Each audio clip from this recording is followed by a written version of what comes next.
I do have a question in reference to your new webinar coming up in November with families. Yes. My husband and I have been married for 9 years, and we've had a lot of conflicts between the in-laws.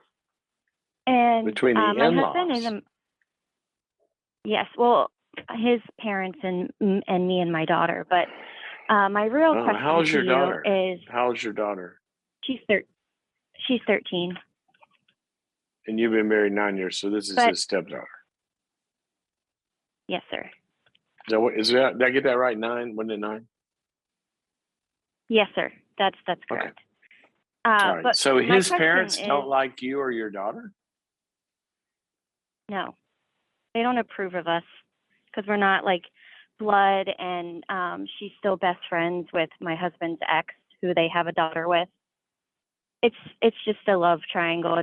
They were separated for a year when we met, but I don't want to get off track with that. My main focus is with my husband. He's emotionally unavailable when it comes to conflict resolution. I know you talk about that a lot.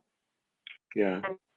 Because I grew up in a family that didn't really resolve issues. Like my mom was never really heard when she was expressing herself. And my father was also emotionally unavailable. So well, it sounds like you just described how you and your husband relate. It's kind of the same pattern. Exactly. So marriage counselor said that I married into a father figure. I was filling a void, and so I married my father kind of image. And my concern is my husband's family, they kind of just brush everything under a rug, and nothing ever gets really resolved. And for my children, my husband and I, we have a mutual son. And I want my son to be able to express emotions in a home, and as well as how with old his is your son? wife. How old is your son? He's 7. He's what? He's 7 years old. 7. Okay. And is he expressive now? He talks to you and processes things and all that? He does to me. To his father, it's a little different. He feels like he's not heard. So he actually says that? My husband's really... Yes, my husband is because he sees his daughter, my stepdaughter, every other weekend, but has my daughter, his stepdaughter, and our son 24/7. And I guess he kind of feels guilty that he's not able to be there for his daughter like he is for our other 2 kids. So he's really not available for them. And that causes a lot of... Wait a minute. That sentence just collapsed on itself. Said he's guilty. He can't be there for his other daughter like he is for our kids. And so he's never there for them at all. That doesn't add up. You said he is there for them, but then he's not there at all. So tell me. So he's there financially. He says he's there financially for them. He provides for their needs financially. Okay. And so he says that he's the bread maker, and he makes sure that we have everything we need. And he doesn't do that. And he doesn't do that for his other daughter. He just recently got ordered by the court to pay child support. Oh, so that's because the guilt. Okay. All right. So what's the question? This is okay. sad. So my question to you is, yes, but my question to you and your wisdom, and also with your spiritual beliefs, but I want to stay married to my husband. My question to you is, how can I reach him when he is emotionally unavailable for me and the kids? Because he says, last night, he said I'm annoying. Katie, you keep going out on me. Is that a Bluetooth connection, or did you lose her? Okay, let me try to answer that. I think we lost her. The connection was such that I could not hear. So if you can still hear, let me try to answer that, Katie. First of all, thanks for your call, and also for your support the show. There's a couple things you said, I think that are,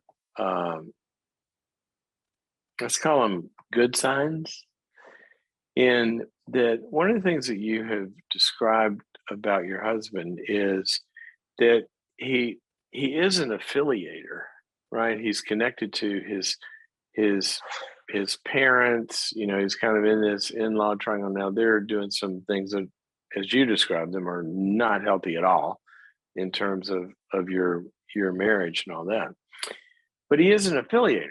And you also said he feels bad about, his daughter. And so there's something in him. And he says, I'm trying to, to connect. So he's got some connectedness stuff going. It's just that there's either a lack of skills or there's some conflict. And so one of the things that you're describing is, and where I lost you was, you said he says that you're annoying. And generally that happens, and this is a really sad thing, because a lot of times wives are not doing anything wrong at all. They're just expressing, hear me, I want to feel connected. Listen to me. Let's talk. Let's be in this space. And some husbands get flooded with that, and they take it as criticism, and then they feel persecuted, and then they get defensive because you're on the attack in their heads. Okay. And that is a very, very, very common problem. In fact, I talk a lot about this. If you'll go get our webinar, go to boundaries.me/marriage. There's a ton of stuff about this whole dynamic and how to resolve it. But that's what you're describing to me. So the primary number one need is he's doing all of that, probably, usually. Sometimes it's modeling and wiring, and sometimes it's conflict and a bunch of other stuff. But usually somewhere in there's a thread of a lack of safety in his head. Now, that doesn't mean that you're an unsafe person. It just means that it lives in his head.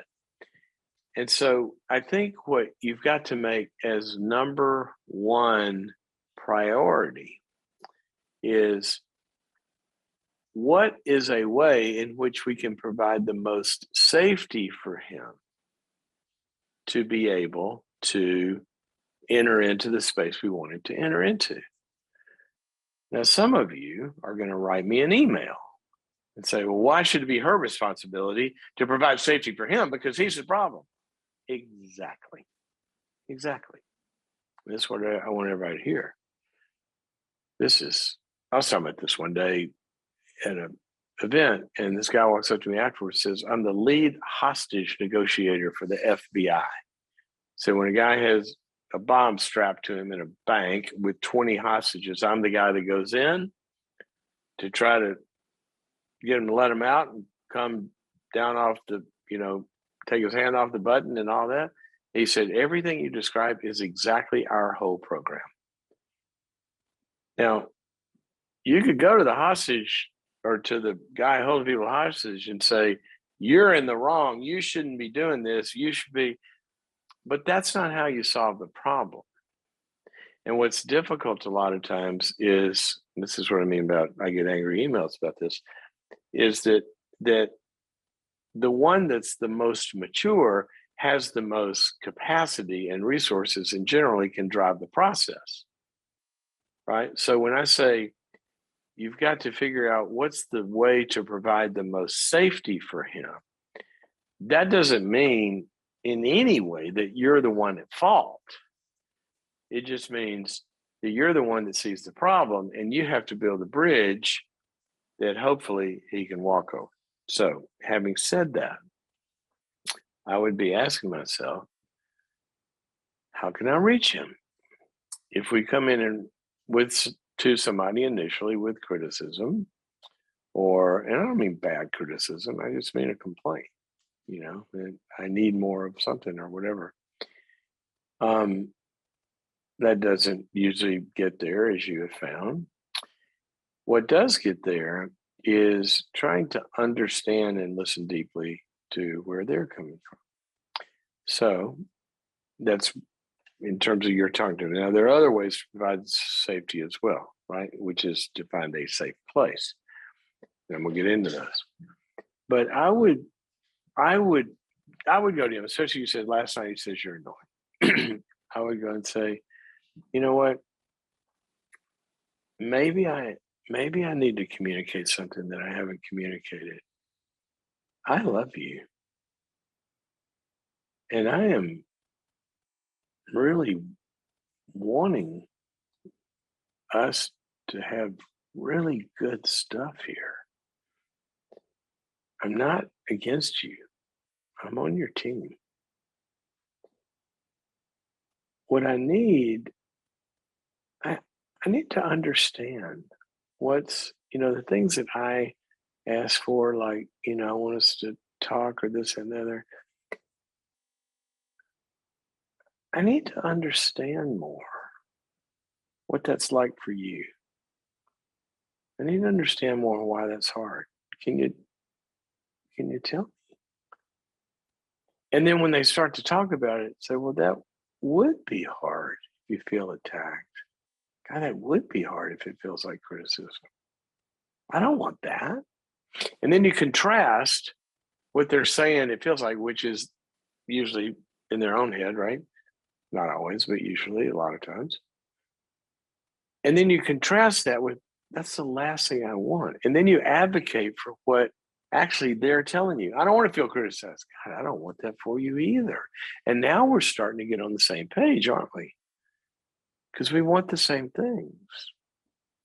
And then you begin to ask him,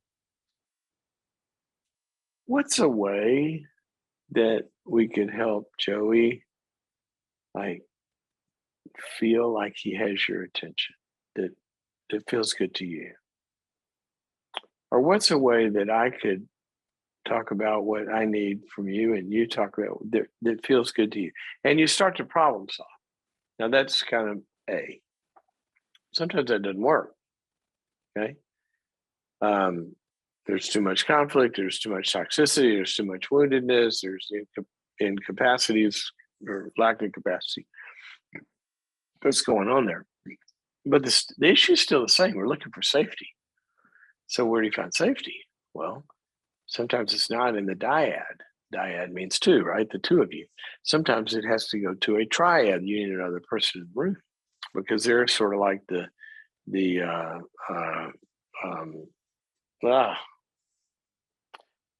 when they dilate your eyes, does that make your brain stop working? They're like dialysis. The third person is like dialysis.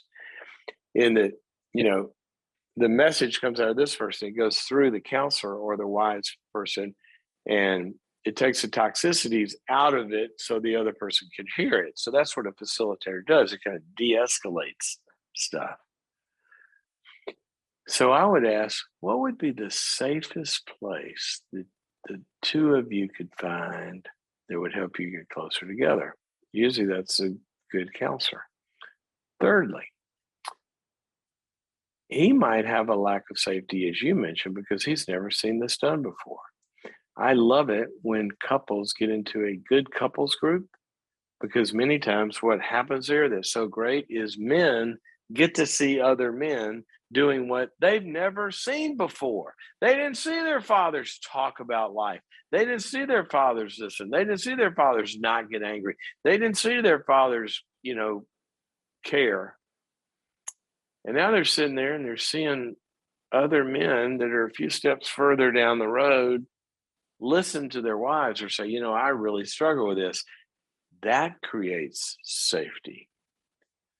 So that's just a few ideas how I would begin with this.